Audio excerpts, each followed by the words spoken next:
কৰিছ বোৱাৰী।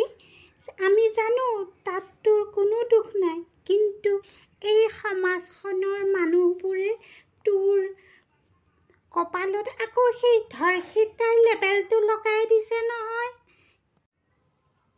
এই মানুহবোৰে অকল লোকৰ দুখ গুণবিলাকেই সুচৰি ফুৰে। গতিকে তই এই মানুহবোৰৰ কথা নাভাবিবি, নিজৰ কথা ভাব। বোৱাৰী চা, তোক মোৰ ল'ৰাই ভাল পায় কাৰণে আমি বিয়া পাতি অনা নাই।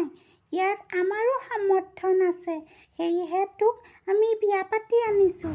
কিন্তু তই যদি এনেকৈ মন মাৰি থাক, আমাৰ একেবাৰে ভাল নালাগে। চাওঁ, উঠ। চাচোন, তোক আজি যোনে এনেকুৱা কৰিলে, সেই নৰপিশাচকেইটাকতো মানুহে এনেকুৱা দৃষ্টিৰে নাচায়। গতিকে তইনো কিয় সেইবোৰ ভুগি থাকিব লাগে? আমি তোক এখন ধুনীয়া ঘৰ দিছোঁ, মৰম চেনেহ দিছোঁ। গতিকে তই আজিৰ পৰা এনেকৈ নাথাকিবি। আৰু উঠ, তই এতিয়া ধুনীয়াকৈ পঢ়িব লাগিব।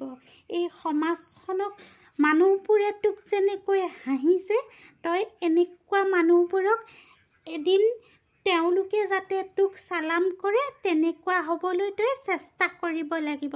উঠ বোৱাৰী, উঠ। সঁচাকৈ মা, আপুনি বহুত মহান। সকলোৱে যদি ধৰ্ষিতাবোৰক এনেকুৱা এগৰাকী শাহুমা দিলে হয়, তেনেহ'লে কিমান ভাল হ'ল হয় নহয়নে বাৰু? মই পঢ়িম মা, মই পঢ়িম। আনৰ বাবে নহ'লেও মই আপোনাৰ বাবে পঢ়িম মা। মই নিজকে সুস্থ কৰি সমাজত প্ৰতিষ্ঠা কৰিবলৈ শিকিম মা।